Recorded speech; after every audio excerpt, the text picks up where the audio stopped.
Good morning, Corpus Christi, Coastal Bend, listeners worldwide. Welcome on in to the playoff edition of the Sunday Sports Rush right here on News Talk KEYS 1440 AM and 98.7 FM. I am your host, James Espinosa. We got a full squad here today. It is Adin Ducker behind the glass. What's Gucci with There it? he is. We got Alex Weister in the building. Aiden's a little slow today. It'll probably happen a couple of times. Dude, I can't find my notebook where I write down all the bumps I use. I'm panicking. Oh, man. He's a very routine man. Yes, he is. It's okay. We're going to have a nice jam-packed show today full of NFL. And joining us this morning, fresh off of his trip to Houston. He was in NRG yesterday for the... What was I going to say? For the thrashing. Yeah, I was going to say something else, but I had to watch my tongue. For the Texans' dominating win over the Browns in the Wildcard Round, it is Marcos Marroquin. What's up, James? Glad to be here. It was bumping in H-Town. Okay, It was crazy. Let me get all the business out of the way because we're going to jump right into Texans and Browns. So if you want to get in this morning, 361-882-5397, 361-882-5397. That is the number to text us. I will tell you guys this. Everybody who's listening right now, this show, if I had to give a rough estimation, is probably going to be about 85% NFL. Let's face facts. It's Wild Card Weekend, right?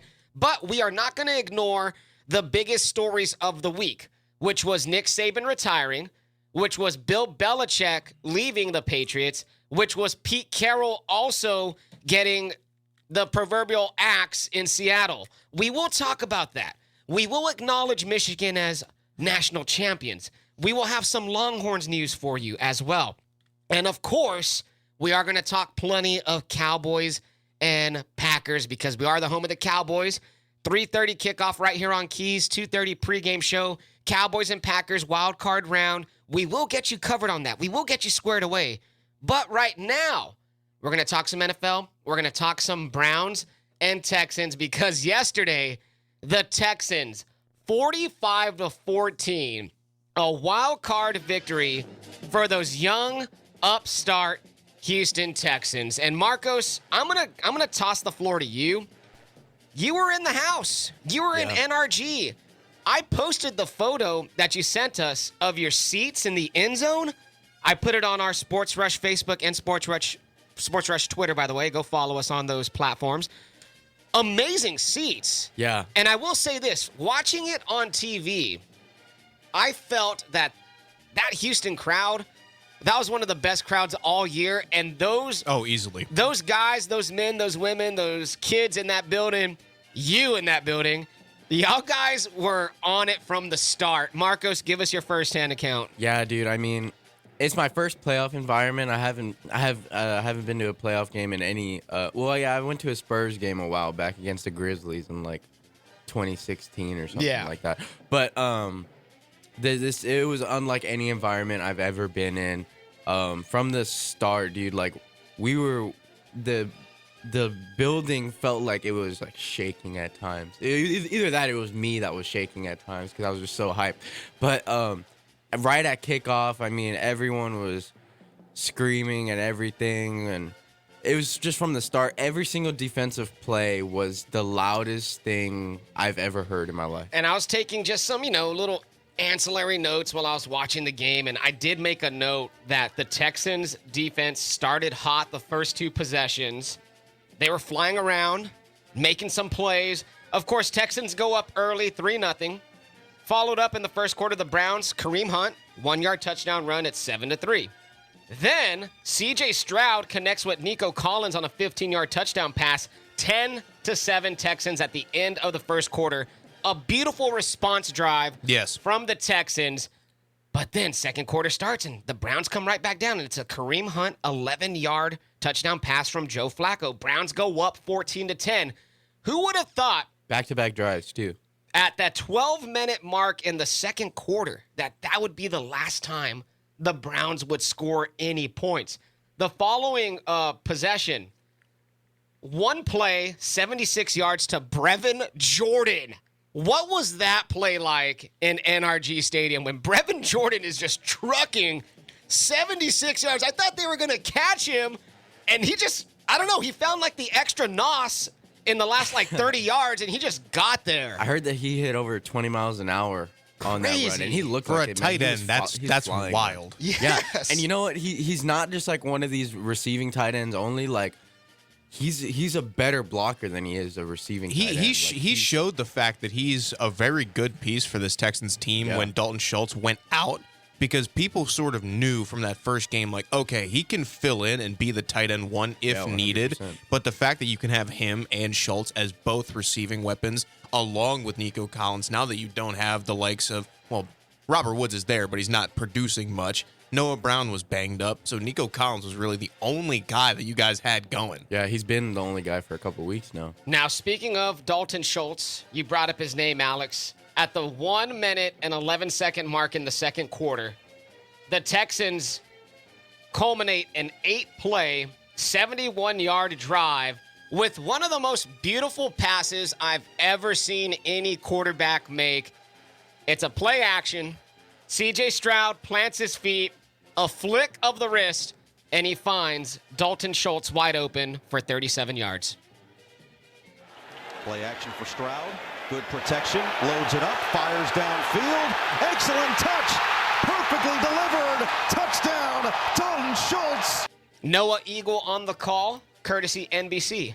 So this could have been the second most beautiful catch you may have ever seen if C.J. Stroud was able to connect on that like 70-yard deep shot that had the camera zoom all the way out because they couldn't fit it all in the screen. That happened on your end zone. It did. It happened on my end zone, and I haven't watched it quite back yet on TV, but That was one of the craziest passes Dude, I've ever seen. it was a dot, and it looked like Nico did. Oh, did it look like he like kind of hesitated? He a little stumbled a little bit, I think. The ball, in my estimation, was about 2 to 3 yards ahead of him, and he stumbled. He was trying to catch up to it, but when he tried to extend, he ended up stumbling over himself. Okay. So okay. he tried to like make an extra effort, but in that extra effort is when he kind of tripped over himself. I mean, to say, he throws the prettiest football I've ever seen. Absolutely. And when you're throwing it that far, 60, 70 yards, it's going to be hard to be accurate all the time. It didn't even look like he was throwing 100% power. It really never does. No, Yeah. I don't think I've ever seen him really like get into one.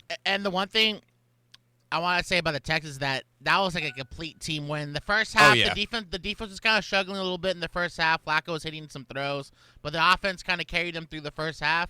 Second half, the defense stepped up with those 2 pick sixes. Yes, and of course, in the third quarter at 6:05 in the third quarter, Steven Nelson has an 82-yard interception return for a touchdown. Yeah, but Flacco got hit as he threw. Yeah, which- shout out Jonathan Grenard. That was an amazing play.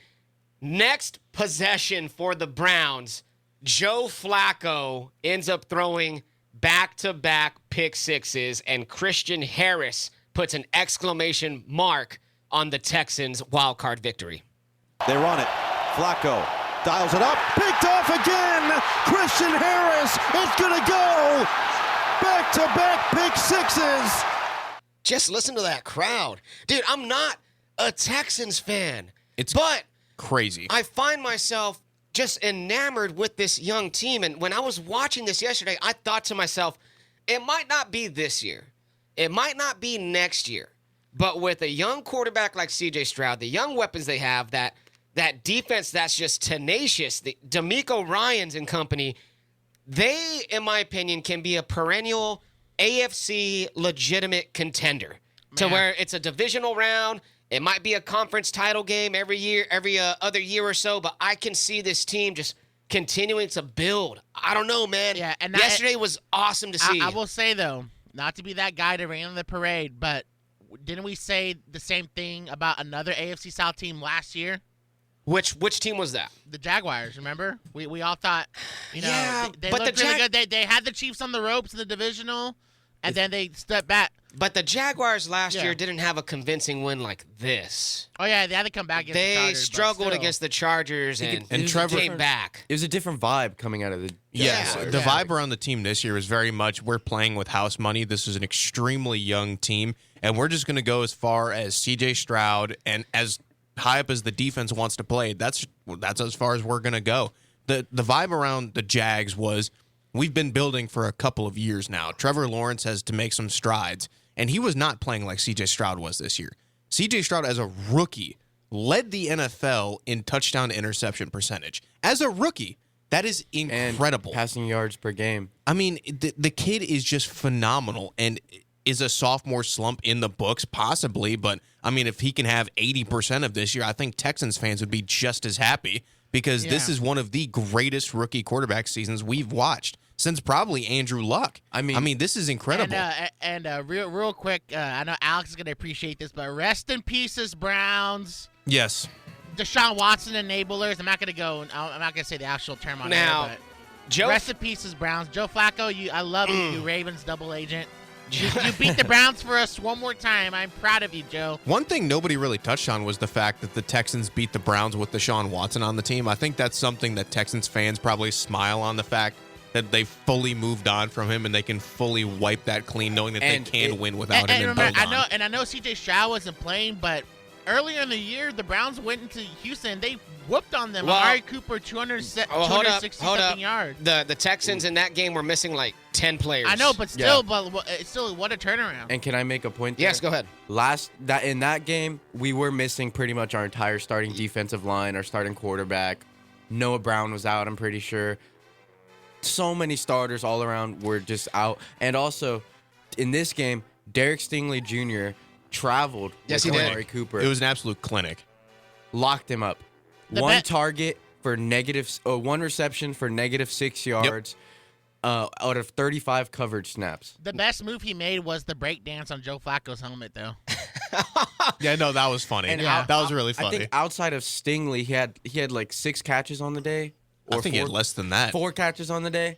I don't even think he got over 60 yards. There's only 7 snaps that Derek Stingley. It was coverage snaps that Derek Stingley didn't travel with. Leading receiver for the Browns yesterday was Njoku with 93 yards, 7 receptions. And so to that point, we talked about that. And Njoku, that was one of the guys that we understood the Texans were going to have a very hard time trying to stop. But they let him and only him really beat them. As good as Joe Flacco was in that 6-game run that he had towards the end of the season, and it was great, it was awesome, he did end up throwing 10 interceptions in those 6 games. And that was a talking point for a lot of people. The 2 yesterday in that 6-game sample size. The Browns were the first team to make the playoffs in 20 years, leading the league in turnovers. Wow. And it bit them in the butt yesterday, and the Texans took full advantage. Youth and dominance was on full display yesterday for the Texans. And I got one more note real quickly, and then I'll toss it to you, Alex.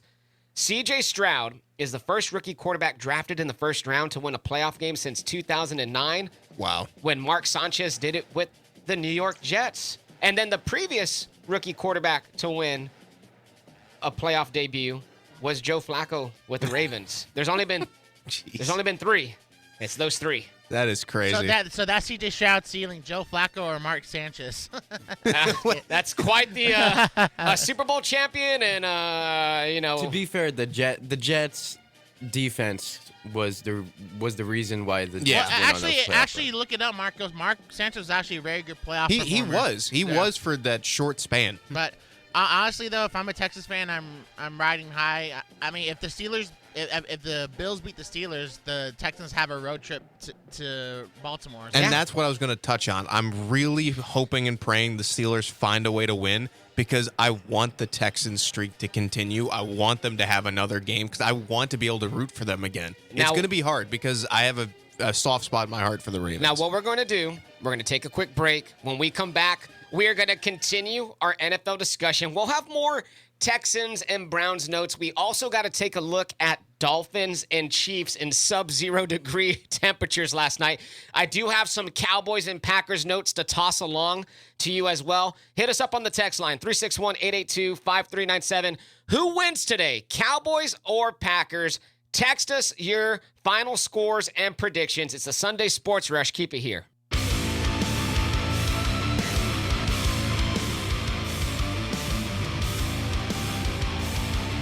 Sunday Sports Rush, it's the Wildcard Weekend Show, episode 147. James, Adin, Alex, and Marcos in the building. Entire squad rolling deep with you on this Cowboys and Packers game day. Cowboys Packers coming up at 3:30, 2:30 pregame right here on Keys. Get your predictions in on the text line. 361-882-5397. We got Sabas in here on the text line. Shout out to Sabas. Sabas says, been a Texans fan for years, but the last couple of years have been a letdown. Last night's game was revitalizing. Hopefully they can at least win one more game this playoff season. Signed, Sabas. I agree, Sabas, and thank you for getting in, my guy. I appreciate you hitting us up on the text line. I'm not even a Texans fan. I cannot speak as a Texans fan, but I would imagine that it was revitalizing towards the majority of the hardcore Texans fan base who went through some lean years here in this past couple of years with the David Culley era, with the Lovie Smith era, and now going through the Deshaun Watson mess, going through the Bill O'Brien, the final years of Bill O'Brien. I can just imagine, it probably is a revitalizing feeling. I appreciate you getting in this morning, Sabas. 361-882-5397. And the guy that deserves a ton of credit that we haven't mentioned yet is Nick Caserio. He led that rebuild. It was a dumpster fire. We had we had no first or second round picks his first year there. Our first pick was a third round pick with Davis Mills and then Nico Collins after that. And people were absolutely flaming Nick Caserio, calling for his job because Nico took a little while to develop. Christian Harris took a while to develop. And people didn't really understand his moves, getting these vets into the building on short-term deals. They were saying, why are we signing everybody to one-year deals, you know? Well, a lot of these vets have been playing outstanding. I mean, Sheldon Rankins has been a huge part of our interior defensive line. I mean, you got guys like Denzel Perriman who are leading the culture on defense. Jimmy Ward out there, I know he's been banged up and he's not out there anymore, but having him in the secondary, helping out Jalen Petrie, a young safety, Derek Stingley Jr., a young quarterback who's obviously his talent level is up at the top of the league, but having those vets in that locker room, along with these great young draft picks from guys who went to big-time schools, who played in big-time moments with a whole lot of pressure on them, have been just playing great, and that's a huge credit to Nick Caserio. And not to mention on these one-year deals, some of these guys have been around the league, haven't played great. This 1 year is a year for them to go out there, prove that they can be on a team for multiple years, earn their money. Case in point, Sheldon Rankins. Saints drafted him. He was great. He went to, I believe it was the Jets. Yes. Did not perform the greatest, and then he took this deal with the Texans, and this was basically his opportunity to join a young defensive line, go out there, prove that he still got it, and try and earn himself another contract.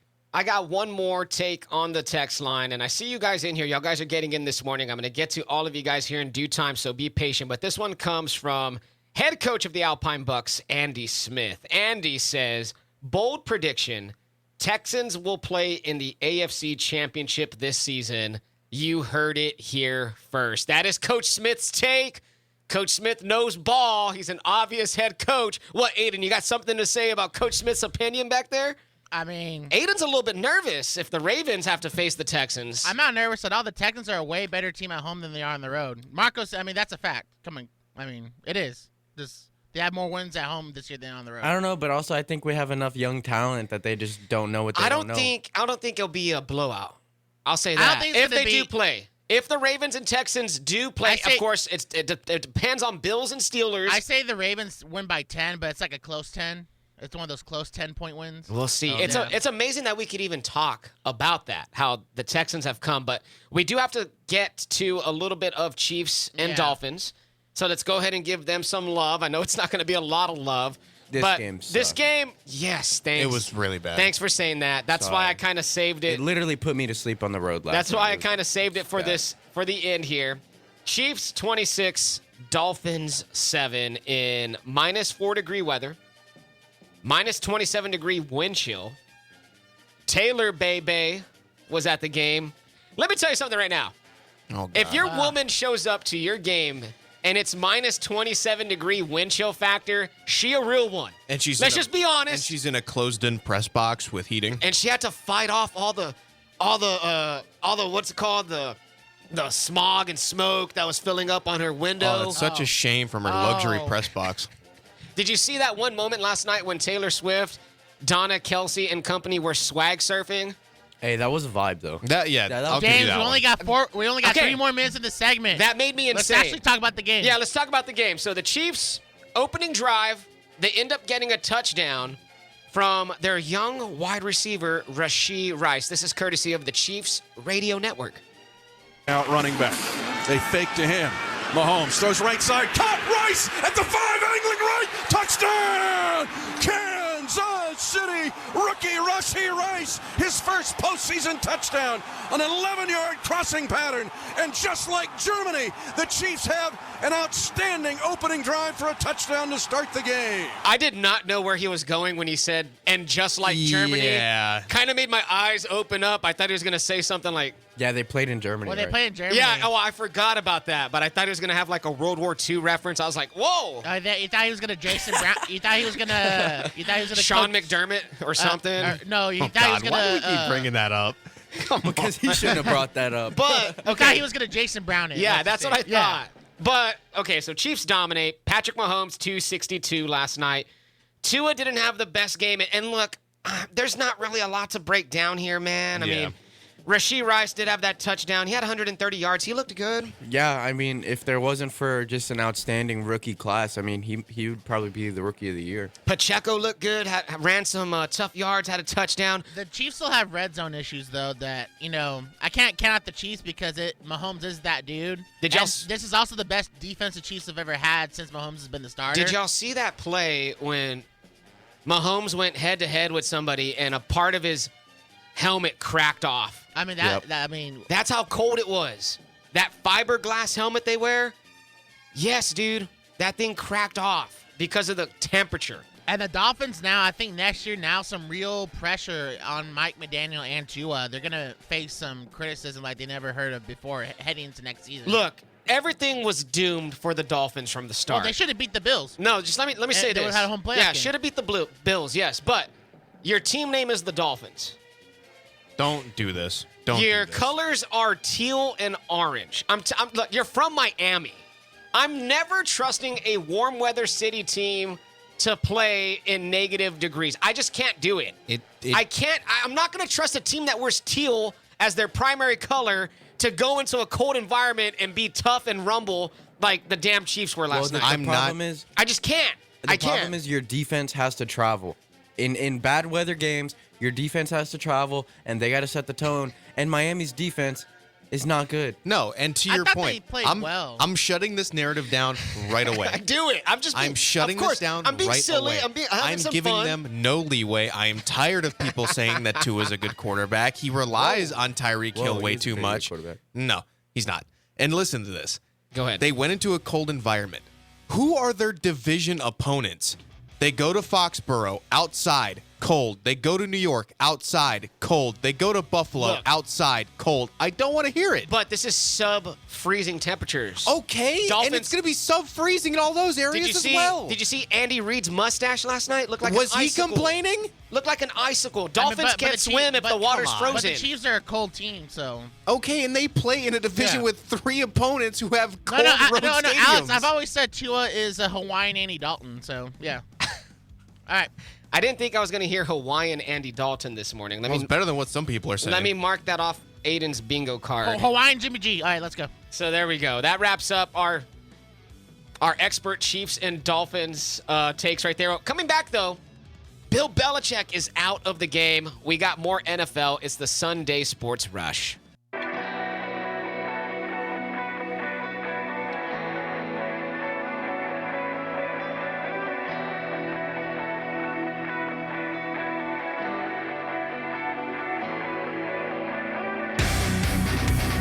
It's the playoffs. Wildcard weekend, Sunday Sports Rush. James, Adin, Alex, and Marcos with you. Coming up in about 15 minutes, we'll take a look at the Sunday and now the doubleheader on Monday. We'll look at Lions and Rams, which is going to be played tonight. And then tomorrow, doubleheader due to the weather in Buffalo. Steelers, Bills, and then the nightcap, Eagles at Buccaneers. So we will do that. But first and foremost, before we get to any topics, before I get to the text line, Shout out to Jerry Plemons and Crossroads Clinical Research. Those guys doing an absolute phenomenal job. They do a lot of medical surveys, studies, and you can also earn some cash if you want to take part in those surveys and studies. Call Jerry at 361-288-4668 or get scheduled and signed up at number3cra.com. One more time, Jerry Plemons, Crossroads Clinical Research, 361-288-4668. Thank you guys for sponsoring the Sunday Sports Rush. We appreciate y'all so much. To the text line we go. George D is in here. 361-882-5397. Get your takes in. George says, good morning, all. I'm very interested in your content you have for the listeners today. I'm a huge fan of your sports talk show. Thanks for all you guys do for the Coastal Bend. Go Texans! Thanks, George D. Yes, sir. Heavy show today, George. Heavy show today. And the Texans with a big-time victory, 45-14 over the Browns. Awesome. Appreciate you getting in. James, I just saw probably the darkest stat I've ever seen in terms of the Dolphins. Okay, give one more Dolphins stat, and then we're going to talk real quickly some Cowboys and Packers. Yeah, forgive me, but the Dolphins finished this season with more murders of teams opposing fans than they had a win over a team over 500. Jeez, dude, come on. I mean, that's another reason why they can. Remember what happened with remember the Pats fan earlier in the year? And then yes. What happened with the Bills? Yeah. Jeez. Who was that one team they beat? That's rough. Over 500 though. They beat the Cowboys. That was the Cowboys. Yeah. They did beat the Cowboys. Yes. He knew very well who that was, James, and you fed him with that. His playbook is too easy. That was an absolute layup that you just gave him. And look, that's all he gets. Like the only time he can score points is when it's an uncontested layup. That's it. Because if it's contested, I'm sending that crap out like the way Wemby does to all other people. It could have been contested. You just gave it to him, though. Yeah, exactly. It was like, okay, fast break. Go ahead. You're down by 15. But get the I just layup. want to give a PSA to Dolphins fans. Please chill.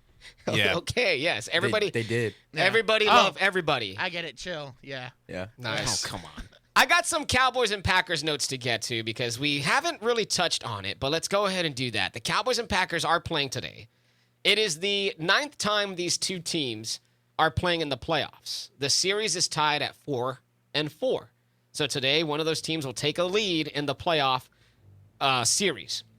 The last meeting in the playoffs occurred on January the 15th, 2017, where Green Bay and Aaron Rodgers had a miraculous drive that set up a Mason Crosby game-winning field goal, 34-31. That was Dak and Zeke's rookie season. That was also the last postseason meeting in Dallas. All right. Green Bay has won the last two postseason meetings in 2014 and 2016. 2014 being the Dez Bryant did he catch it or not game. Now, the Packers are coming into this game hot, ladies and gentlemen. Yes. They've won 6 out of their last 8 games and 3 in a row, including a victory last week over the Bears in Lambeau to clinch a playoff spot 17-9. Cowboys, of course, are undefeated at home this season, 8-0, first time since 1981. And the Cowboys are on an NFL best 16-game home winning streak. Cowboys, Packers. Let's give just some early thoughts on this game. We are going to preview this game in our Scouting the Packers segment later on, but I just kind of want to give the listening audience a little bit to nibble on as they await. Alex, initial thoughts. I think Cowboys fans, you're going to have to buckle up because I don't think you're going to be able to stop Aaron Jones.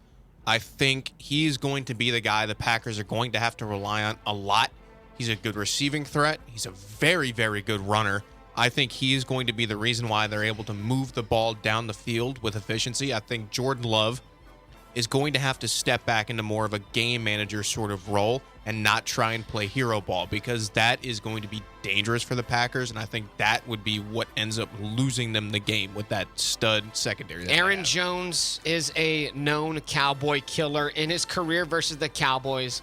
62 carries, 370 yards, 123 yards per game, 6 touchdowns, 3-0 record when Aaron Jones is playing for the Packers. Alex, I got to kind of disagree with you, Alex. I feel like for the Packers to win this game, Jordan Love's got to play very dynamic. He's probably like which is fair, yes. A 300-yard passing game, 3 touchdowns, something like that. It's going to be tough to get there, and I think Aaron Jones is just going to be more effective. Oh, yeah, I see that part. But, I mean, Jordan Love, he kind of has Aaron Rodgers mechanics if you look at how he plays and how he throws and how he moves around the pocket. He looks very similar to the Aaron Rodgers movements. Does he have the Aaron Rodgers Cowboys killer gene in him? Does he have it? I hope not. And in the last 8 games, Jordan Love, absolute tear.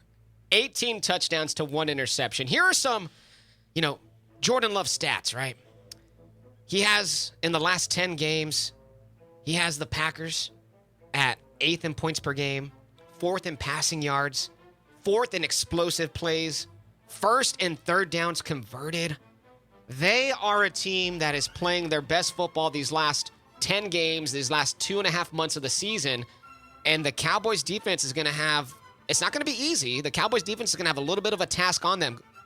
Yeah, and I mean, one of the most impressive things is this is his first year, and he's not turning the ball over, like you said. I mean, he's on a great run.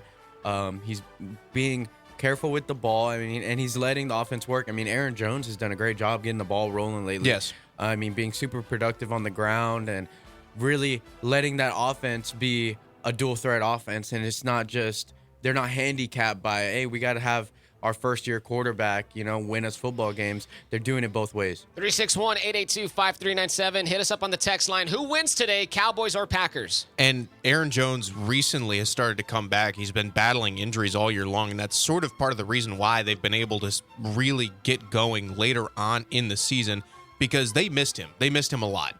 A.J. Dillon, he's a great complimentary back. He'll get you the tough yards when you need him. He was not able to be the starter. And it was very clear in those games that he started. He was just not able to be what Aaron Jones is. He's a great change of pace back. Yes, absolutely. And he's great near the goal line because the dude's huge.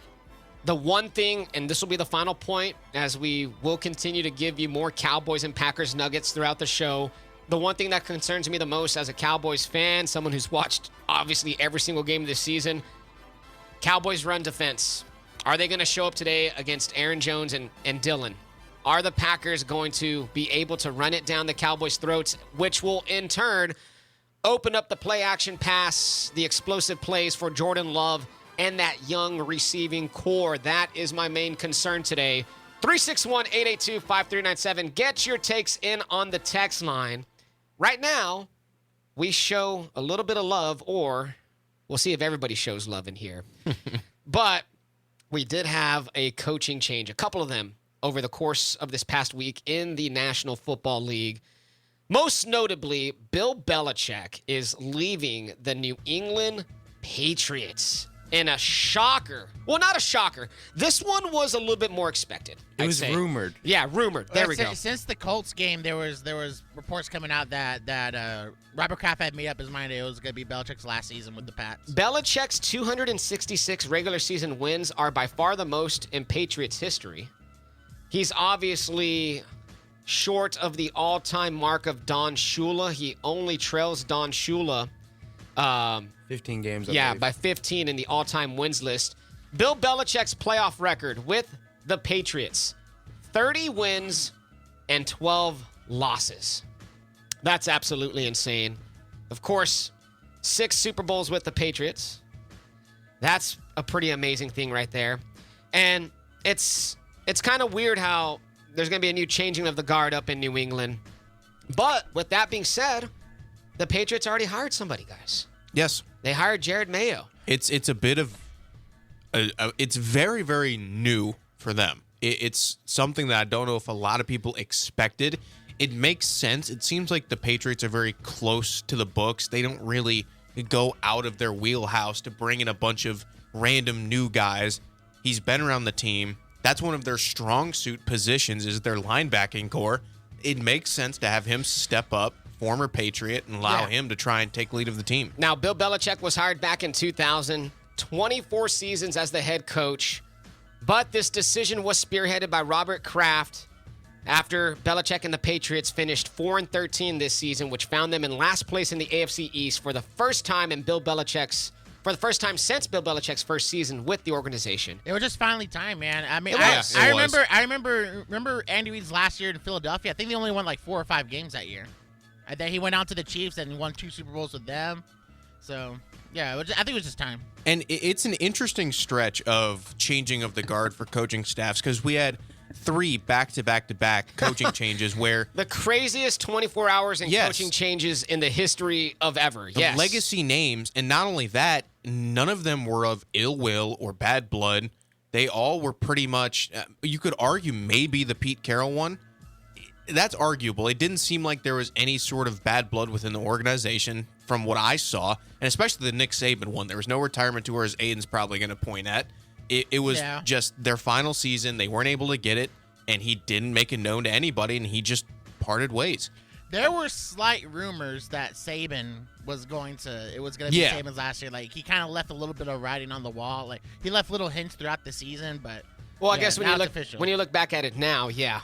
And I think it also a couple of people were saying like, oh, Saban would have never done like Pat McAfee's weekly appearance and stuff without kind of being on his way out. And that's a good point. But with the Pete Carroll thing, he did say in his exit press conference that he competed for his job. So he put up a fight to stay as the Seahawks head coach. I will say this. Look, Bill B's gone, and those last 3 years or so without Tom Brady were pretty tough on the Patriots. They did have an overall losing mark in those seasons post Tom Brady. And It's not to the fault of Belichick. Yeah. Don't look at who their quarterback Yeah, was. I know. 29 and 39 over the course of when Tom Brady was not there, and they thought they had a quarterback in Mac Jones, and it turned out it didn't work. And that was ultimately the downfall. They wasted a high draft pick on a quarterback that they thought was going to usher in the new era. Yeah. So we'll see what happens with Bill B going forward. And you brought up Pete Carroll, Marcos. And I want to show Pete Carroll just a tad bit of love, too, because I think he deserves it. All right? Super Bowl champion. 1-1 in said Super Bowls. He won a BCS national championship in 2004. He won a split national title in LSU. Now, one of those was taken away. The 04 one got taken away. One of those was taken away by the NCAA, who's full of themselves. I think the Reggie Bush. Yeah, all that stuff, right? 4-time Rose Bowl champion. He's been a head coach of the year, a 170 and 120 overall head coaching record, and a postseason record of 11 and 11. And not to be that guy, and he's probably going to be the Hall of Fame as a head coach. Easily. But I think that's an easy one. But people are going to remember that fateful play. Yeah, they will. But that was Darrell Bevel. Wasn't he the play caller? I mean, he was the play caller, but Pete Carroll had to approve it. I guess so. Yeah. Hindsight's 20/20. Yeah. I would like to say, defending that play call, I mean, obviously, looking back, run the ball down their throat with Marshawn Lynch, and if you don't get it, you don't get it. You know what I mean? I mean, but if you're going to pass, don't throw it inside slant. Having said that, ball. if that play works, Pete Carroll's a genius because it worked, and oh my God, nobody thought that they were going to pass. So Thursday and Friday, in a span of less than 24 hours, Pete Carroll, Nick Saban, Bill Belichick all announced they're either retiring or leaving their long-term teams. It was a crazy, crazy coaching carousel. Yeah. Probably Yeah, it was. one that we'll never see again with the likes of those names. And a true changing of the guard is coming in both college and the NFL. Now, Bill B still wants to coach. We'll see what happens with that. We'll keep our eyes monitored on that situation. There's 3 teams with Bill Belichick. There's 3 teams I could see him coaching right now. But I mean, I don't want Falcons, Chargers. Every coach on the market's up in the air for the Falcons at this point. You know what's even crazy? Mike Vrabel's gone.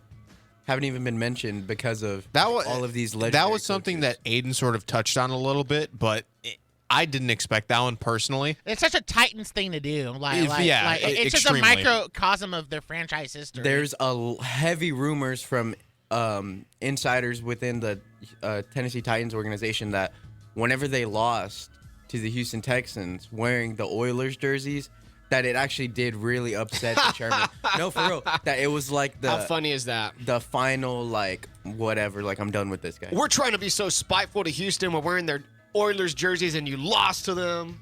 Aw, Amy Adams, the owner of the Titans, is gonna bring that franchise. into the damn ground. I mean, I know the previous GM got fired, but the moves. I mean, that team was just completely bombed by the previous GM. Amy Adams is gonna be the worst owner in the NFL. Telling you right now. I prefer the actress. So when the GM blows up the team, you Alex can't is really all- blame the head coach. I don't think anyone that has a football brain. Every year, people are going to point at that A.J. Brown. And with that being said, we're going to wrap up this segment. And when we come back, we're going to take a look at some of the rest of the NFL playoff games. Get your takes in, 361-882-5397. More playoff talk to come. It's the Sunday Sports Rush.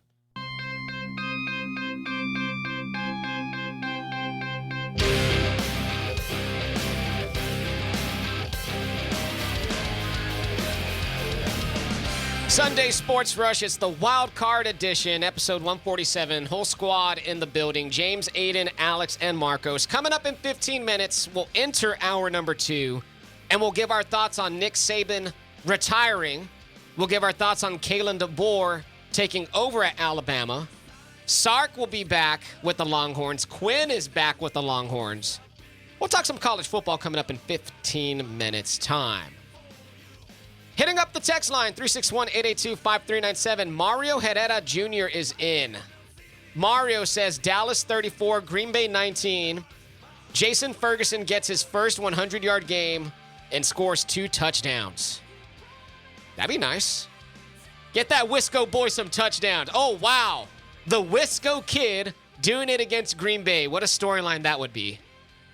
Raul's in here. Raul says it's going to be a massacre and cheese everywhere. Cowboys win 40-23. Andrew, this one is the most outlandish prediction I've seen so far. But Andrew says Cowboys 49, Packers 6. Okay, I don't know if I want to go that far. They pretty much just took my Commanders Cowboys prediction that I had last week. I don't want to go that far. It's hard. That would be like a collapse for the Packers that I don't think we've seen in a long time. Them only scoring 6 points, that would be shocking. That would be a statement. You think what would be more shocking, 6 points or 49? Oh, good question. 6 points. Yeah, 6 points, because the Cowboys are going to be able to pass the ball. CD's going to get his. CD is going to get his. Ferguson's going to get his. I think Pollard is going to be sort of a guy that they're going to lean on a lot this game. And it might be shocking that he actually is productive for them. Yeah. So it could be an overall really good game for the Cowboys. And I could see them really getting down the field with ease. One thing that hurts the Packers in this contest is the fact that they are in the bottom 5 of the NFL defensively in third down stops. Yes. They do not get off the field very. Their defense has been their Achilles heel for years. Yeah, and they give up a ton of explosives. The Cowboys offense should, and I preface should, be able to march the ball down the field and score on the majority of their possessions. They should, theoretically, the way the numbers look. The wild card factor for this is what Jair Alexander are we going to get? I think that is a big determiner of how the game flow is going to go. Because if CeeDee Lamb is just running open every play, it's going to be a very tough game for them. Oh, boy. Speaking of interesting contests, Sunday Night Football tonight. We have Lions and Rams. We have Jared Goff and Jared Goff with 2 Fs. We have him and the Lions hosting their first ever playoff game at Ford Field. We have Matthew Stafford, the prodigal son, returning to Detroit. What a storyline that is. Yeah. Rams have come into the playoffs looking mighty fine. Lions, of course, the number 3 overall seed. Dan Campbell's first ever playoff game. How do we feel about this game, guys? Who wants to take a first crack at this? I will. I think that it is going to take a Matthew Stafford masterclass, I think. I think that the Rams can definitely win this game. They've been playing really good football. I mean, they were not a very good football team the first half of the year, but they've really turned it on in the second half. Sean McVay's really got those boys buzzing over there. But, I mean, the Lions' offense has also been playing really well, and they've also been doing really good things over there, and their defense has been improved as well. So I think it's really going to come down to how much are the Lions' defense going to allow Matthew Stafford to get going? And that's absolutely correct. Let him. I think that's pretty fair. They cannot let him get going early on in the first half and the second half, because that's when you build your momentum. Yes. You know, I mean, you could maybe get something going towards the end of quarters, end of halves, but then it stops. You know, if the Lions defense lets Matthew Stafford and that Rams offense moving down the field, then it might be a long night. To me, I think this is the most coin flip playoff game of the weekend. I would agree. I mean, like, the Lions, this is their first time in the playoffs in several years, you know, since Matthew Stafford was there, essentially. And I don't know how they're going to respond. It's their first playoff game, you know, it basically starting in Detroit. Yes. In a while. I would assume they're going to take the home crowd and, you know, maybe get excited. But the Rams, a couple of years from being a world champion, man. So they got battle-tested guys on that Rams roster, and it starts with Matthew Stafford. It starts on the defensive end, side of the ball with Aaron Donald. I mean, it's not the complete same team. There's some pieces missing, but still, like, you got to give them a little bit of respect. But they got dudes who have been there, is my point. And you got Sean McVay as a Super Bowl, winning head coach. I'm going to tell you where I'm leaning. I'm leaning Rams. I'm leaning the experience. I'm leaning for Stafford and that receiving core of Kupp and Nakua. Kyron Williams, who was an all-pro running back this year. I really like the Rams as a dark horse. They're going to make some noise in this playoff type of team. And then is Laporta out, Alex? He's trending towards playing, which is shocking to me. But he's trending towards playing. And to your point on Kyron Williams, if he's able to get going, that's going to spell defeat for Detroit. Because that is the one aspect of their defense they are very good at, and is stopping the run. If Kyron Williams is able to get going, that passing game is going to get going a lot easier for them, and it's going to be very tough for Detroit to keep up. We have about 1 minute to the hard out. Let's go around the table. Let's make our predictions. Adin, who you got? Man, I think they're gonna play well at home though. Give me the Lions barely 27-24. Alex, I'm going to give y'all a shocking one. I'm going to say Detroit 23, Rams 21. Wow. They lose on a field goal missed by Brett Maher. Oh, my God. Oh, man. Well, that would just be something else right there. Brett Maher is the reason why the Rams lose. Marcos, who do you got tonight? I think if Matthew Stafford takes care of the ball, the Rams are going to have a lot of success. So give me the Rams in a shootout, 33-27. Okay. Interesting. And I will go ahead and make my prediction. It's going to be split here in the room. I'm going to go ahead and go Rams. I think the Rams, like I said, experience. I think Matthew Stafford's going to have a good game in his return to Detroit in a playoff atmosphere. He's going to crush the Lions fans' hopes. I don't know. Give me the Rams. Let's say something like 27-20 by a touchdown. Rams 27-20. And that wraps up our Rams and Lions prediction. That wraps up hour number 1 of the wild card edition of the Sunday Sports Rush. We do have tons more to come. We got to talk about Nick Saban, some college football, Kalen DeBoer at Alabama, Sark returning to Texas. We got to talk about Michigan. They're now the champions. We got a lot to get into. We got our big Cowboys and Packers preview segment with predictions coming up. You still have time to get your predictions in. 361-882-5397. It's simple. Who wins today? The Cowboys or the Packers? 3:30 kickoff, 2:30 pregame right here on News Talk KEYS. You're listening to the Sunday Sports Rush on News Talk KEYS, 1440 AM and 98.7 FM, Corpus Christi, live from the Americana Arms Studios. Big city selections, small town prices. Hour 2 is coming up. Keep it on that dial. Don't go anywhere.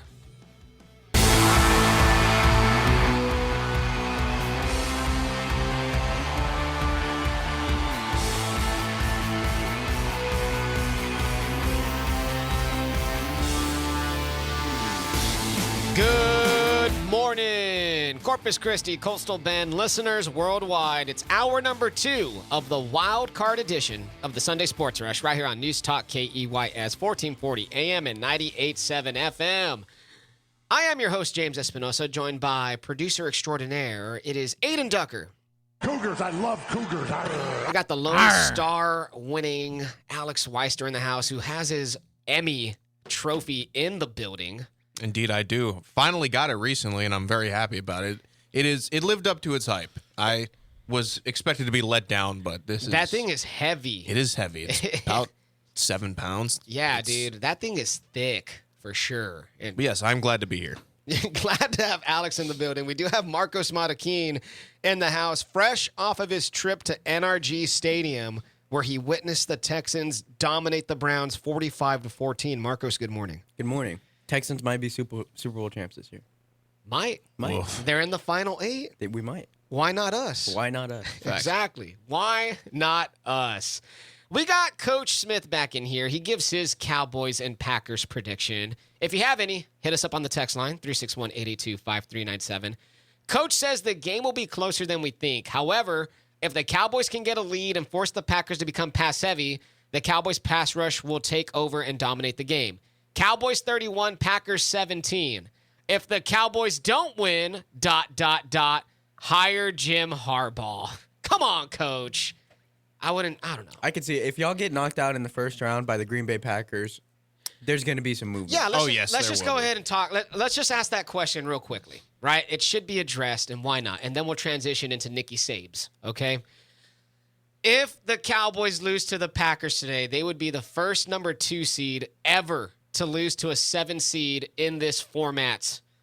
So far, 7 seeds are 0-6 all time in this current format. If the Cowboys lose to the Packers, is Mike McCarthy's job on the line? And I hate asking that basic question, but I think today, from my humble, honest opinion, that if the Cowboys lose to the Packers, Mike McCarthy might not make it till next week. And because this will be one of the most embarrassing losses in Cowboys history. It depends how they lose. If the offense can't get going, yeah, for sure. But say it's like a defense disaster class, then I think Dan Quinn will be shown the door, and I think they'll get Jerry Jones will give Mike McCarthy one more chance. But it's all dependent on how they lose. You have to look at all the factors that play into like how big of a game this is for the Cowboys and how much they have going for them.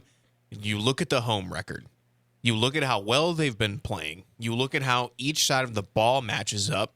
And it's just like everything is pointing in the direction of if the Cowboys cannot win this game, something went very, very wrong. I think they have to win the turnover battle.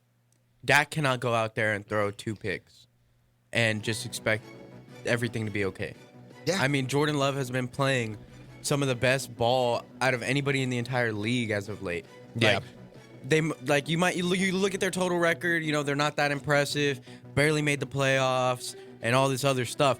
But as of late, this Green Bay Packers team is one of the best in the league in tons of categories. I think if the Cowboys you cannot mess around with this team. If the Cowboys were to lose today, I think Mike McCarthy's job is in jeopardy. And I hate to say that, but if you lose today to the Packers, who are the 7th seed, to a quarterback making his first ever start in the playoffs, and you fail to reach an NFC title game, which has been the goal for Mike McCarthy since he's gotten here. He's taken them one step further each and every year. Wildcard round 2 years ago, divisional round last year. If you lose in round 1 this year, you're taking a step back, especially with this roster and how the path is kind of set up for Dallas. I think there would be some serious questions. I think if Dak goes out there and struggles, I think y'all might need to take Michael Penix at the end of the first round. Oh, that's a hot take. At the end of the first round. I like it, though. Because I don't see Penix going out there and being productive anywhere near first or second year in his career. So I think sitting behind Dak for a year or so could help y'all's franchise mightily in the long run. That's definitely a hot take right there. So I guess we'll see what happens. That one hurt James. We'll see what happens. James is you're wincing a little bit. Well, I mean, we went from talking about Mike McCarthy to now Dak might be gone. I don't know. I'm just saying, if things can happen today. If there are struggles, there's got to be movement in that organization. Jerry World's going to implode. 361-882-5397. Get your takes in on the Cowboys right now. Do it now. If you're driving, pull over on the side of the road and text right now, and then start driving again, okay? Don't text and drive, but get your takes in. 361-882-5397. Transition. Nick Saban out. Yep. Retired. Incredible, shocking news. When I saw this news come down on Thursday, I almost swerved my car off the side of the road. Literally. Because you were on your phone? Right on Sarah. Well, I got the notification and I briefly looked down. Might have maybe swerved real quick. And I saw that Nick Saban was retired, dude. After 17 seasons at 72 years old. He ends a run that legitimately ranks him among the greatest, if not the greatest, in college football history. 7-time national champion, leaves the game, and the Crimson Tide are now, well, they have found a coach. It's Kalen DeBoer. Yeah. Who was just with Washington a week ago. Yeah, DeBoer is basically Dabo with an ER at the end. DeBoer, yes. Yeah. How do we feel? Okay, first of all, 7-time champ. He got 1 at LSU in 2003, 6 at Bama, 09, 11, 12, 15, 17, and 20. He matched Paul Bear Bryant in that regard. He's the only coach to win national championships across 3 decades, as well as the only coach since the inception of the AP Top 25 in 1936 to win national championships with 2 separate FBS programs. He also won 11 SEC titles. Alabama won 10-plus games and finished among the top 10 of the AP Top 25 across each of the final 16 seasons of Saban's career. Just pure domination, 292 wins, most among active coaches this past season. Toledo, Michigan State, LSU, Alabama rank him as the 15th winningest coach in the game's history. Crazy that it's over. And yeah, man, 201-29 record with Alabama. Crazy. It is. I was stunned. I was stunned. And now Alabama football's in a new era. Yes. They're going to be with Kalen DeBoer. And I'm not sure. I mean, I get it. Kalen DeBoer has won everywhere he's gone. Everywhere he has gone, he has won. And I have his record right here. 104-12 in his career. 25-3 with Washington. My thing is, what is the future of Alabama? Let's project 3 to 4 years down the road. Is this program still the pinnacle, or do we see them take a step back in the sense that they aren't going to be perennial national title contenders? I Alex. think they will be taking a step back, one, because the committee is going to see that Saban's not there. They're going to question Alabama a little bit more in the voting process, and also look at it with the writing being on the wall. Recruits have been choosing other schools over Alabama a lot more in recent years, going to the LSUs, the Georgias, the A&Ms, the Texas, and now you look at Texas now in the SEC, they're going to be pulling even more recruits from Alabama. LSU's going to be pulling even more recruits. A lot of these players going to Alabama are going to be spread out a lot. Alabama's still going to get great players, no doubt, but it's not going to be at the same level that they were. I think it's fair to also say that the NIL plays a huge part of that, and a lot of these other schools with a little extra funding here and there are able to compete more, and obviously Texas is one of those schools. But as you said, I mean, losing Nick Saban as the head coach is huge, and over the last couple of years, I'm sure he hasn't been able to guarantee a lot of these guys. Yeah, I'll be here for 4 years. That's a great point that you bring up, because Saban did have an exclusive sit-down interview with ESPN where he spoke about how he didn't want to coach year by year. He wanted to be able to tell people, yeah, I'm going to be here for the long run. And at the end, he couldn't guarantee that. Yeah. And he felt like the time was now. Speaking of that, I want to go ahead and play the Nick Saban audio. I pulled it. It's about a minute long. Here is Nick Saban addressing the reason why he retired. This audio is courtesy of ESPN. Well, I don't think there's any good time, especially when you're a coach, because once you're a coach, you think you're going to be a coach forever. But I actually thought that in hiring coaches, recruiting players, that my age started to become a little bit of an issue. People wanted assurances that I would be here for 3 years, 5 years, whatever, and that got harder and harder for me to be honest about. And to be honest, this last season was grueling. It was a real grind for us to come from where we started to where we got to. Took a little more out of me than usual, and when people mentioned the health issue, it was really just the grind of, can you do this the way you want to do it? Can you do it the way you've always done it and be able to sustain it and do it for the entire season? And if I couldn't make a commitment to do that in the future, the way I think I have to do it, I thought maybe this was the right time based on those two sets of circumstances that, like I said, there's never a good time, but I thought maybe this was the right time. Nick Saban addressing why he retired, and you heard him right there. He said it was the grind. It was at age 72, it just took a lot out of him, and he wasn't going to be able to guarantee people he was going to be around the next 3 or 5 years. You heard him right there. He laid it out exactly why he decided to step away. And my biggest takeaway from that is he felt like he couldn't coach to his standard. Yes. He probably could have been one of the best coaches in the nation for a number of years to come. But like all great coaches, he has his standard, and he wasn't going to hold his players and his other coaches on his staff to a standard that he didn't feel like he was reaching. And I really respect that, and I wish him well in whatever he does after this. Me too, man. I'm going to miss seeing Nick Saban on the sidelines.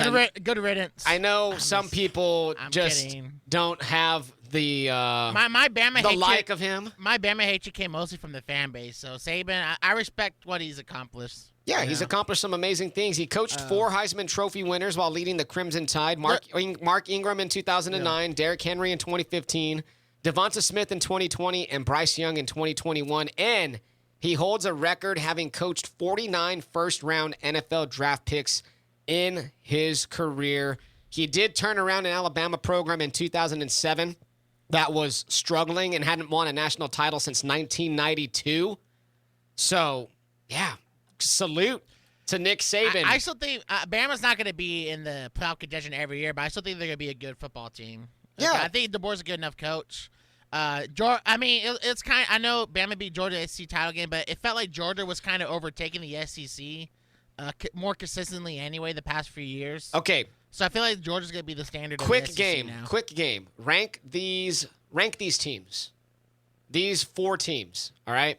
Georgia, Texas, Alabama, and who would you say is the 4th strongest team in the SEC? Either Missouri or Ole Miss. Let's go Ole Miss. Rank the new hierarchy. I mean, the problem with Ole Miss is it Georgia number 1 and Texas number 2? Is Texas I'd probably say those are top 2. Is Texas above Alabama now? In terms of the hierarchy of the SEC, in terms of Texas having a stronger program now. I mean, Texas did lose some players to the draft. But they've also been top 5 in recruiting. To be fair, DeBoer did a lot of great things at Washington. And he could definitely keep that Alabama, like, Mount Rushmore of, like, a school, of a program out there. It's a blue blood. He could definitely keep them afloat and keep that program where it is.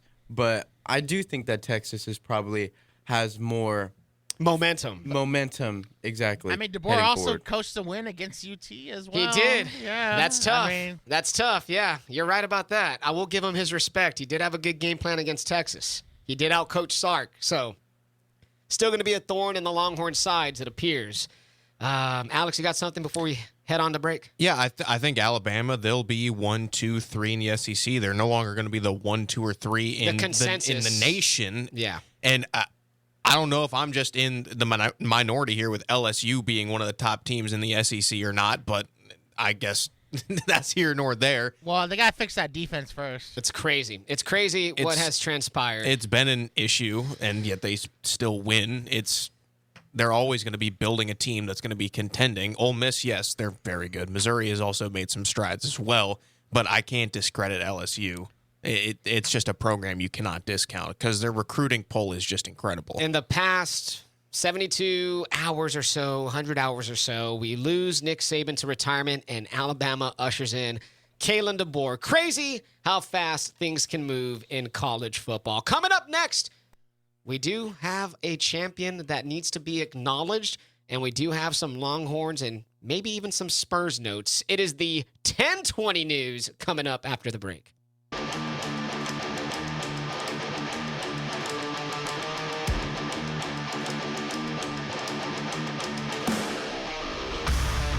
Sunday Sports Rush Wildcard Round, Cowboys, Packers. In about 15 minutes, we'll have our extensive Cowboys and Packers preview with our official predictions. Don't forget Cowboys and Packers, 2:30 pregame today, 3:30 kickoff right here on News Talk KEYS.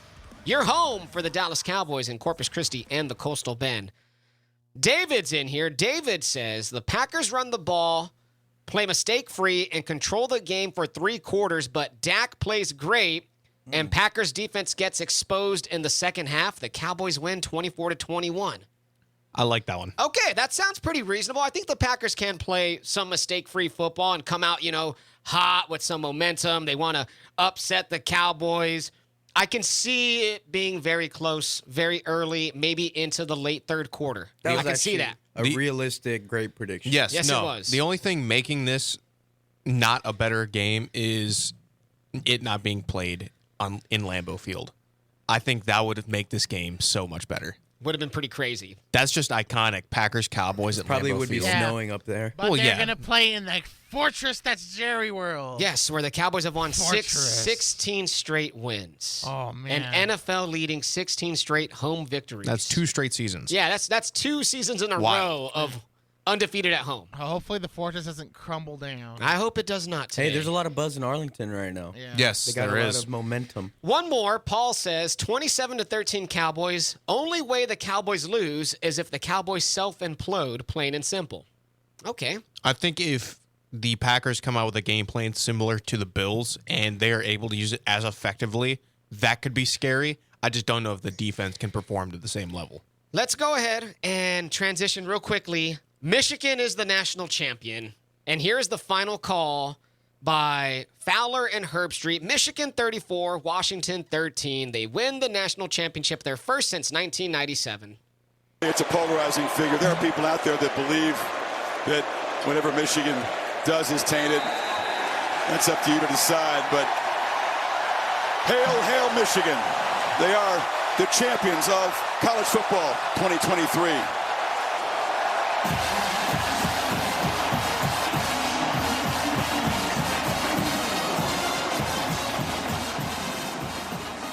James is going down right now. So Michigan wins, and look, let's face facts, right? I thought Michigan dominated the whole game. I never Yeah, thought they did. even whenever Washington was down by 7, it felt like they were down by 20 for some reason. Yeah. I just didn't feel that Washington was ever in it. And Michael Penix got beat up, walked off the field holding his ribs. That Michigan defense, stout. Yes, very good. Yeah. Corum had himself an amazing game. Well, then the other running back, too, the kind of with the two long Edwards. Yes. Two long Edwards. touchdown runs. Donovan Edwards. That was great. Michigan wins. Awesome. Yes. And a huge talking point for Washington is that their offensive line was just this stout group who was going to hold up against the Michigan front and everything, but Penix got beat up. And, I mean, Beat up might be an understatement. Yeah, whenever he's had pressure this year, he hasn't looked nearly the same, and the Michigan Wolverines took advantage of it. So all credit to Michigan. I'm not trying to take anything away from them by saying this, but there was a lot of people that took this win by Michigan and just blew it so far out of proportion. They were saying that this Michigan team could beat pretty much any national champion throughout history. No. And I am sorry, but that 2019 LSU team is going to roll them over. I don't think this is one of the greatest national along champions with- ever. Yeah. I mean, they got sent to overtime by Bama. Well, One of the best seasons ever, maybe. Yes, absolutely. This was the perfect season for them to win it. I will say I mean, this. 2018 Clemson too, 15-0. They Yeah, dominated. no. They're one of the only teams to ever blow out a Nick Saban Bama team. You know what was an interesting stat that I found about this Michigan team? In the entire season, 15 total games, the entire season, they only had 5 offensive turnovers. It's crazy. That's in 15 games, the offense only gave the ball away 5 times. That That is insane. That is just They played stellar coaching. Yeah, they played perfect ball. Yes. 15-0. You had an offense that could run it down your throat. You had J.J. McCarthy, who might not be the biggest of arms, but made plays. He's athletic. Okay, Just say he didn't turn the ball over. I don't. Yeah, exactly. He played mistake-free football. There are people trying to get J.J. McCarthy in the first round. Well, It's not happening. by people, you mean Mel Kiper Jr.? Because he has J.J. McCarthy as the 5th-ranked quarterback. Because Mel Kiper Jr. He's the football savant expert. He's never got anything wrong. I mean, did I ever say he's never got anything wrong? I don't believe J.J. I'm just saying that's where he's He ranked. made a couple throws against Bama, but he He made a couple throws. That's in pressure situations, no big deal. A couple throws that I can make. I mean, there He was had that one 180 passing yards, James. So, I mean, but dude, he made You're big, acting like his running Hey. backs didn't have 250 combined yards. but he made big throws. He I mean- made big runs when he needed to. NFL J.J. backup- McCarthy's career as a starter is 27-1, 3-0 versus Ohio State, 3 Big Ten titles, 3 trips to the college football playoff, and a national champion. Look, not every quarterback is going to go out there, throw for 300-plus yards, and win you the football game. Some quarterbacks know that their job is to not lose the football game. And that's what he did. They have a great defense, a great run game. He did not need to beat teams with the ball in the air. I mean, his ceiling, okay, A.J. McCarron-ish a little bit. That's fine. Yeah. Maybe he's going to be a backup quarterback. Yeah, but I don't see first round. That's great. But the discussion we are having is that he is not a first-round quarterback. He's not a first-round quarterback. And that's playing. But this happens every year around draft season. Guys who maybe aren't as talented get ranked high. It's just all. If he plays in the Senior Bowl, or what is he right now? He's a junior, so he's not going to play in the Senior Bowl. I mean, is he even going to leave? He might come back. Who knows?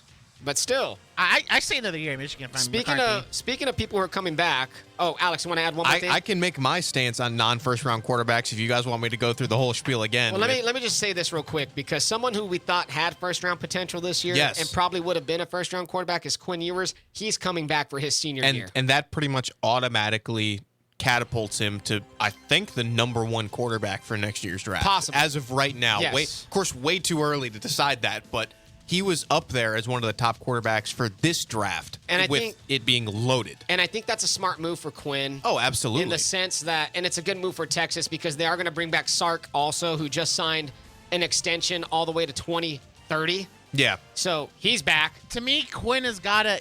To me, he was a tad inconsistent this past year. He played more good games than mid to bad, but I feel like if he's just a little bit more consistent game in and game out, he'll be a for sure top 10 pick, top 15, you know. From everything I saw, Quinn Ewers was mocked sometimes as a first-round quarterback, maybe even second, before this season started.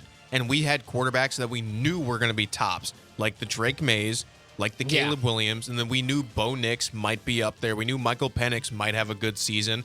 And he was still up there in the ranks with them, and now we don't have any of them. And it is just him. Smart move by Quinn. Great 100%. move. Great move for Texas because now he needs to have a standout year, though. They'll have a senior quarterback who's going to usher in the new era of Texas SEC football. He'll be able to take the bumps and bruises first year, and Arch Manning will take over after that. Yes. It's a great succession plan. Yes, it is. That they have in Texas right now. But end of the day, going back to what we were just talking about, Michigan, your national champion, 15-0 on the season. Another stellar note that I forgot to mention. In 15 total games, only 45 penalties all season long. Wow. That just goes to say, they played clean football. That's great coaching. Jim Harbaugh, national champion. Wild. I think Harbaugh, the more I look at it, I think he's going to stay. One more year. At least one more year. We shall see. We shall see. But coming up next, it's our official Cowboys and Packers preview. We will make our predictions for Cowboys and Packers, so make sure you get in this morning. Hit us up on the text line, 361-882-5397, or send us a tweet at SportsRush1440. I want your predictions, and I want them now. It's Cowboys and Packers, our preview up next, Sunday Sports Rush.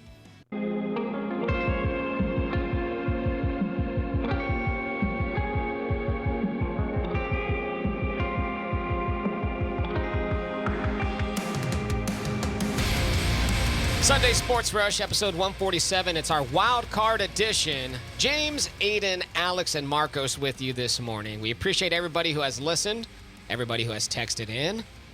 We do appreciate, though, Crossroads Clinical Research. Jerry Plemons and Company have just signed on for another year to sponsor the show. Jerry just announced that he's sending the Sports Rush to the All-Star Game in Arlington this upcoming July, which is incredible. And with that, Jerry Plemons wants to help you as well. He wants to help your health. He wants to find out what he can do to better your lifestyle. He has studies. He has clinics. Hit him up at 361-288-4668. You could also earn some cash, by the way, by signing up for these studies that he has. Jerry's an awesome guy. He will take care of you. Sign up at number3cra.com. One more time, 361-288-4668. And give a call to Jerry Plemons and Crossroads Clinical Research. Thank you guys for sponsoring the show. Let's dive on in. It's time. It's Cowboys and Packers. It's time to get our extensive preview in. Let's do it. Let's get there. before we get to our preview, one more prediction came in from Aaron. Aaron's in here. He says Cowboys 24, Packers 17. CD has over a 100-yard game against the suspect Packers defense. He says the Cowboys contain Aaron Jones under 100 rushing yards. Let's go, Cowboys! Exclamation mark. I like it. If they can hold Aaron Jones under 100, I feel really good about the Cowboys' chances of winning. I think, 100 yards, it's a lot. It's been a down year in terms of scoring. 100-yard rushing is, look at the landscape. The 1,000-yard rushers this year were not the greatest ever, if I'm going to be honest with you. 100 yards, it's hard to get. What you have to limit is his receiving threat, because once they get him out of the backfield, they get him those dump-off passes. The dude is a weapon. You have to limit how much you can get him the ball. There's got to be a linebacker or somebody. If when they see him go on the flats, they have to be over there and be ready to stop him on first contact. Some injury notes for both teams. For the Cowboys, this one is interesting, and hopefully it doesn't get to this, but Cooper Rush is listed as questionable. So Trey Lance could be the backup quarterback today, and of course we all know you're one play away from having your backup quarterback in. Very true. Interesting note. For the Packers, Christian Watson is questionable, wide receiver. Jair Alexander, the cornerback, is questionable. If he is out, everything goes out the window for Now, look at this one. Running back A.J. Dillon, doubtful. That I'm not too worried about. So Patrick Taylor has been a very serviceable running back for them throughout the season, and I'm honestly more comfortable with him than I am with A.J. Dillon, if I'm going to be honest. It could hurt their goal line, their short yardage situations. The Cowboys come into this game as minus 7-point favorites, so about a touchdown favorite for the Cowboys. Sounds about fair. The over-under is 50.5 points total scored. It's high. That's pretty for high. Sure. That's usually those are ones that you would hammer the under. If I'm a betting man, I'm going the over. It's been a low-scoring year. So that's a very high over-under. I think Deron Bland is going to have an amazing game tonight. And I think so too. I think that's a fair point. He did have an interception last week against the Commanders. 9 total interceptions on the season. All-Pro, first-team All-Pro, Deron Bland at cornerback. Amazing year. Here's a note for the Cowboys. Plus 10.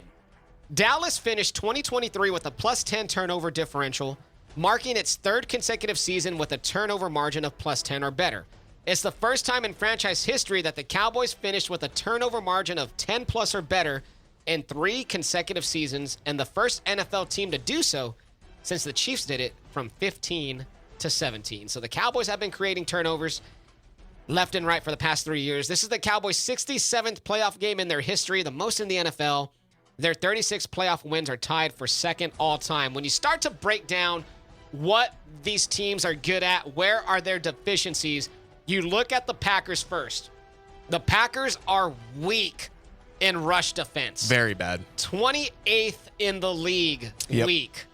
Not great. The Cowboys, if they can get something going with Tony Pollard, with Rico Dowdle, with Hunter Lupke, maybe, just maybe, the Cowboys can have an effective game on the ground. We're going to be talking about 16, 17, 18 touches for Tony Pollard, not necessarily carries, because if he's just not effective, you just can't keep force-feeding him the ball and hoping that something's going to work. Now, don't get me wrong. He was serviceable in past weeks, which is what they needed against these weak run defenses. If we're talking 60, maybe 70 rushing yards, that is a very, very good day for Tony Pollard. That means he did his job and did exactly what the Cowboys needed, which is get the Packers to come down, bring those safeties down, and allow CD and the deep press like Brandon Cooks to get down the field and get them those deep shots. Cooks, Ferguson down the seam, etc. Yes. Pollard looked good last week against the Commanders. He had a nice day on the ground, and some people are saying, hey, man, that could be some momentum heading into the playoffs.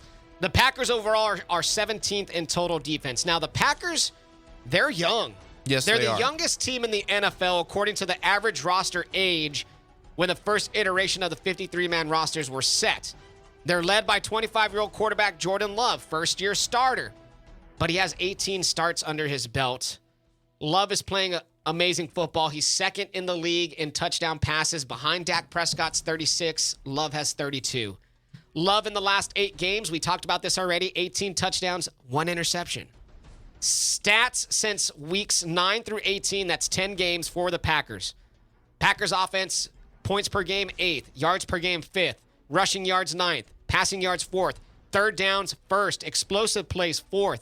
Fewest sacks, 2nd. Points per drive, 5th. Turnover, 7th. They're top 5 and top 10 in nearly every stat offensively since November the 1st. That is an amazing run that this offense is on. We talked about Aaron Jones, guys, and how critical he can be. In Aaron Jones' last 3 games, 21 carries, 127 yards. 20 carries, 120 yards. 22 carries, and 111 yards. He's a Cowboy killer, and I'm nervous about him. And I think we should be nervous about him.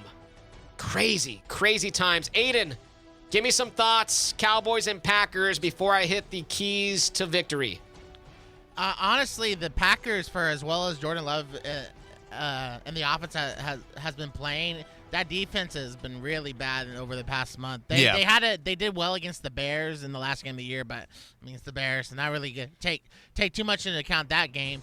So this is a prime opportunity for Dak to get it going in the stat sheet, kind of play elite like he's done most of the year. I'll say it, but I mean, it's prime for a Dak performance. Now, let me point out some of those Packers defensive deficiencies, as you brought up, Adin. They are 23rd in yards per game. They are 30th in rushing in the last few months. They are 27th in third down stops at 42%. They're horrible at third downs. They don't get off the field. They give up about 12% explosive plays, which is 28th in the NFL. They're bottom 5 defense in explosive plays. That bodes well, obviously, for the Cowboys. And turnover percentage, 16. They're 24th. Their defense is not great. And to the point about the Packers' recent stretch, just look at their past opponents, and that can sort of give you a correlation as to why Jordan Love has been on a good stretch. Going back to the first game in that 8-week stretch, the Chargers, arguably one of the worst defenses in the league.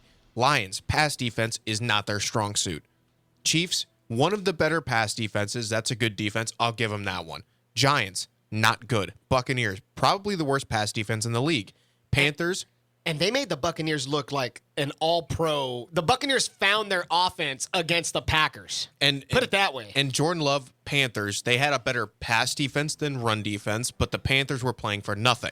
Vikings, not a great pass defense. Bears have one of the better pass defenses in the league, so I'll give them that one. I'll give Jordan Love the Chiefs and the Bears, but the other 6 games, those are very bad defenses. Very bad.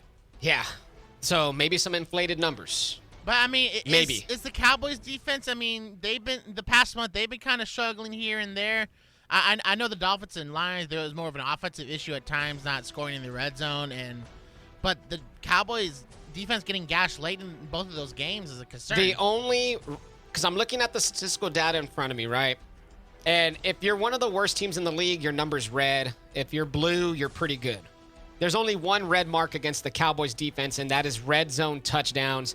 They give up about 57% in the red zone touchdowns. That's 21st in the league. Everything else, points, 6th. Yards per game, 7th. Passing yards per game, 6th. They are a top defense in every statistical measure except for red zone touchdowns. And that is an area where the Cowboys are going to have to watch out for Jaden Reed. That is where he eats. When they get down there, they like to bring him across the formation, get him short routes, get him runs, use him in a Deebo Samuel type of role, and they also mix that in with Aaron Jones very well. Those are 2 weapons down in the red zone where the Cowboys are going to have to be very careful about. Now, when the Packers have the ball, guys, we've talked about this. Dallas must understand how Green Bay's attacking teams right now. It's generated from the run game, and when they run, they love to hit you with the play-action pass. Look at these Jordan Love play-action pass numbers versus non-play-action pass numbers. Okay? Love thrives off the play-action. He has an 89.8 passer rating with 6.5 yards per attempt with no play-action. And he is at 113.8 quarterback rating with 9.2 yards with play-action. He'll kill you on the play-action if you allow it. That's something the Cowboys need to watch for today. We're wrapping up the segment. Cowboys and Packers. Marcos, give me some final thoughts on this contest. How do you see this one shaking out? I do think it starts on the ground for the Cowboys defense, and I think that's going to dictate how a lot of this ball game goes. But I think that the Cowboys offense is going to have some success. I think CD's going to have a really big game, and I think I'm going to get Cowboys 28. No, let's go Cowboys 35, Packers 21. 14 points. All right. I think it might get ugly at the end. It might get ugly. I hope it gets ugly. 361-882-5397. Get your predictions in. Julian says he's got boys 35-28. Alex, final thoughts. We're wrapping up our extensive preview of Packers and Cowboys. I'll give it Cowboys 31, Packers 21. So a 10-point game. Yep. Double digits. Adin, what do you got? Cowboys 31, Packers 17. Oh, It's gonna be. It looks we're like all in double digits here. It looks like a 2-score game, but it's gonna be closer than what the score appears. Now, before I make my prediction, just one more note on the Packers. What do they do defensively? We've talked about all their deficiencies, right? But what they do like to do, they like to mix coverages. They operate at about league average in every aspect. They play man zone, single high, split field safeties. Their blitz rate, everything is approximately at league average. They tend to blitz a little bit more than usual on early downs, and they prefer to bring pressure on first and second down and play coverage on third. However, their weakness lies in getting stops on third downs, which they're 27th in the NFL. We've talked about that. With all that being said, I do like the Packers as a team. I do love the future of Jordan Love. I just don't think it's their time. I think the Cowboys are going to roll today. Give me Cowboys 34, Packers 24. 10-point victory for the Dallas Cowboys. I think the Cowboys pull away late in this contest and get the victory. Send in your final predictions. 361-882-5397. We all have the Cowboys winning by 10 or more points in here. I think it's going to ride a lot on Aaron Jones. If he doesn't get going, then it could get pretty ugly.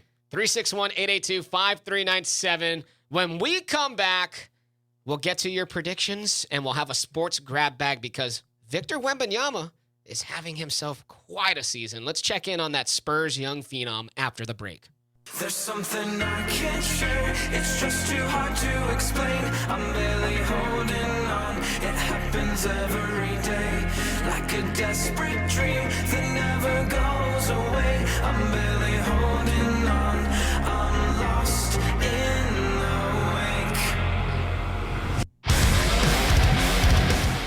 wake. Sunday Sports Rush, last segment of the show. Cowboys and Packers. It's going down today. 2:30 pregame, 3:30 kickoff right here on News Talk KEYS, your official home of the Cowboys and Corpus Christi and the Coastal Bend. Some more predictions rolling in. Adrian has 42-10 Cowboys. All right. I got you. Matty Ice weighs in. Yes, this is his name. He calls himself Matty Ice. It's not Matt Ryan, but this guy goes by Matty Ice. He says Packers get going early and give us a little scare. But Dak and the boys will prove to be too much for the stinky cheeseheads and come back strong in the second half. Cowboys 40, Packers 24. Okay. Michael says 35-13 Dallas. Danny says Packers win. That's all he says. Andres says Cappers. The Cowboys keep the offense rolling. CD and TP score touchdowns. 40 burger. The pass rush is going to get at Love and force 2 interceptions. So Cowboys fans feeling quite confident this morning. And boy, oh boy, we all in here picked a double-digit Cowboys win. I might be nervous. Going to be a little bit nervous. Playoffs. That's what it is. Yes, Adin. Yeah, I know we got Wemby and Islanders to talk about. Yeah, real quick. Real quick, I mean, are we all on consensus that it's probably going to be a Bills, at least a 10-point win over the Steelers? No. Dude, I don't know. That's going to be such a weird game because I looked at the weather report. It's going to be snowing today and tomorrow. It's going to be a very messy game. I would be surprised if either team even scores 10 points. But I just the fact that the Bills have just Josh Allen, I think that's just going to be the difference maker in the game. I mean, they're going to be dredging through snow practically. I mean, coin flip. Game. Honestly. I think the Steelers are not that good, man. The Steelers' run game has really been picking up a little bit. The weather's going to play a factor. And that's what scares me because of the weather. You act like the Bills aren't a cold weather team either. I mean, they're not. They're a pass-heavy offense. We just saw the Bills run down the Cowboys' throat. Just They saw did it? run. Yeah, but was that in 2 feet of snow? No, but the Steelers. That's what I'm saying. The Steelers also don't have T.J. Watt, who's everything for them. Oh, yeah. Yeah. So They still are going to be a solid run unit. the and Bills are gonna roll the Steelers. Okay, so you got Bills. Okay. All right. All right. I don't think it's going to be a roll, dude. I'll pick the Bills in a close one, out of respect. I'll pick the Bills in a close one. I never respect. Let's look Tomlin. at the Anyway, Bills running back. James Cook is not a power running back. He's a very shifty guy. And if there's a They could go good to chunk Lenny. of snow on the field, do we really trust for him to go out there and just be a bruiser and get those hard yards? Now, I will touch on something. It's clear that they don't fully trust him because Lenny was in when they needed him to hold on to the ball. It's clear they don't trust James Cook to hold on to the ball completely because when they needed a running back to go out there, maintain possession, and just get 1 or 2 yards and just make sure they hold on to it, they trusted Leonard Fournette a lot more. Yeah. And we could see him a lot more in this game. I think Josh Allen has to be big in the run game. Yes, absolutely. He has to have a good chunk of their yards on the ground for them to have success. I do not think he's that also got to hold on to the ball too. And I know y'all are saying this game. Y'all think this game might be even a coin flip. I think the Eagles Bucs is easily another coin flip game. Yes, I have the Bucs winning that game. I got the the Bucs Eagles might come barely squeaking it out, but I don't see the Eagles making it past San Francisco. The main reason why is because while the Bucs have a horrible pass defense, they don't have A.J. Brown. Yeah, AJ's out. Yeah, but the Bucs, whenever you think that they got something going, they usually stink it up. That's been the Bucs all season. Devonta Smith is banged up, so that pretty much leaves their leading targets as Julio Jones, Dallas Goedert, and Quez Watkins. I think the Eagles are done. It's over. No, I don't see them making it back. They were frauds. They were frauds from the beginning, and I called it right here on these airwaves. And you laughed at me, and you said, "Oh, Jalen Hurts is an elite quarterback. 23. Hold up. What do you have? 23 touchdowns, 15 interceptions. They haven't lost yet, though. You're acting like the Eagles already lost. Sorry. So pump the brakes a little Nick bit. Sirianni could go cry again. Yeah. So we'll see. I'm picking the Bucs. Yeah, but I got the Bills by 17. I got the Eagles by 3. I got Bills and Bucs. I'll go Bills Bucs also. So there we go. I think. Yes. No, go ahead. Go ahead. Come on, man. No, sorry. I didn't know you didn't make your picks yet. Jeez. My bad. No, I don't trust the Eagles secondary. And and the Eagles offense is obviously going to have to run the ball a lot. Tampa Bay's run defense has been really good lately. Give me the Bucs. All right. So there we go. At least we got those 2 games in. Yeah. Way to go, Adin. And Way now to- we got that out of the way, and we can talk about the National Blowout Association. Well, real quickly, I wanted to shout out what happened yesterday with the Islanders. Yes. They lost to New Orleans 83-80. That is the men. The men are now on the season 9-7 and 2-1 in conference. But the women did pull off a victory yesterday in New Orleans, and they are 3-0 in conference play. So just wanted to give a shout out real quick to the Islanders. We'll be talking a little bit more Islanders as the season progresses. Next week, we're scheduled to talk to Coach Shaw at 10:30. Shaw time, our first interactions with the brand new men's basketball coach. So we'll do that at 10:30 next week. And now I want to get to how Victor Wembanyama's been doing because, honest to God, I think it's worth it. I do think it's worth it. He's been balling. Yeah. And short answer to that is amazing. He's been incredible, dude. It's between him and Chet for Rookie of the Year. I think he started to pull away recently. Chet playing great, but it's the fact that he is not the far and away leader of that team like Victor is with the Spurs. Wemby on Friday night, under 20 minutes of play, 26 points, 11 rebounds, 2 blocks, 9 of 14 from the field, 2 of 3 from 3, plus 22 overall in the game. Had a hellacious dunk. Wemby's been going crazy, and his last 7 games have been crazy as well. He did post a triple-double in 22 minutes versus the Pistons on Wednesday night, which that was just an incredible game in its own right. The Pistons and the Spurs, the 2 worst teams in the league. Go ahead, Marcos. Doesn't it feel like, as of late, he's really been getting a much better feel of the NBA? Yeah. And finally starting to play his brand of basketball, a little bit more ball handling, a little bit. I mean, he had a triple-double the other day. He had, 10, 11 assists? Yeah, that is correct. I mean, he's been playing really great, and I honestly love the minutes restriction. You know, he did have that a little ankle issue that he's healed from, but I mean, there's no use of going out there and rolling them out for 35 because the minutes a game. team's not ready to compete yet, and so there's no point. There's no point of throwing him out there for 35 minutes a game, and maybe we have a bunch of close losses, because he's out there for that long. I'm not even mad at that. Unlike what the Thunder have to do with Chet, he is needed for that team because they are ready to compete. They have the pieces to go out and compete, and so he has to play the up minutes. In Wembanyama's last 8 games played, he has had 30 or more points in each of those games. Crazy. Or not 30 or more. He's had 20 or more points in each of those games with one 30-point game that came against the Blazers. Did the team finally get the memo? Hey, we need to pass to the 7'4" guy. He's really good. They're starting to run the offense through Wemby, which is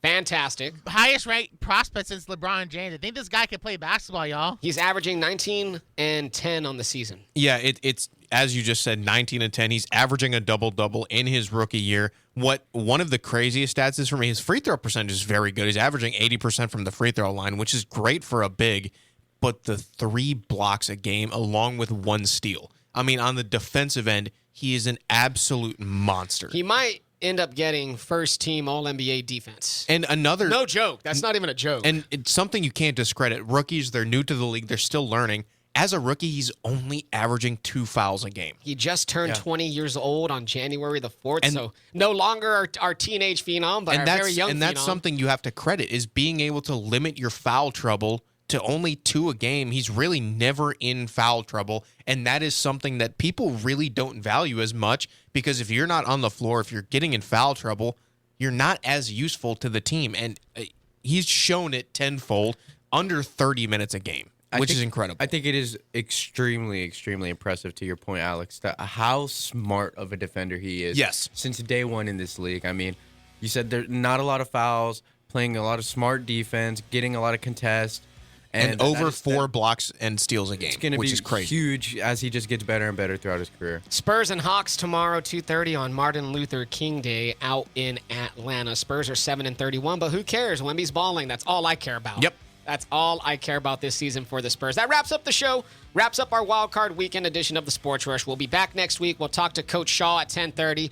Hopefully we're previewing or recapping a Cowboys divisional round game. Adin, good job back there, my guy. Alex, appreciate you being here. Best of luck in your semester to come at UNT. Marcos, thanks for being here this morning. Yes, sir. Everybody out there, Crossroads Clinical Research, thanks for listening. Thanks for following along. We love you guys. Cowboys at 2:30 pregame, 3:30 kickoff right here on Keys. No more questions. We'll talk to you next week.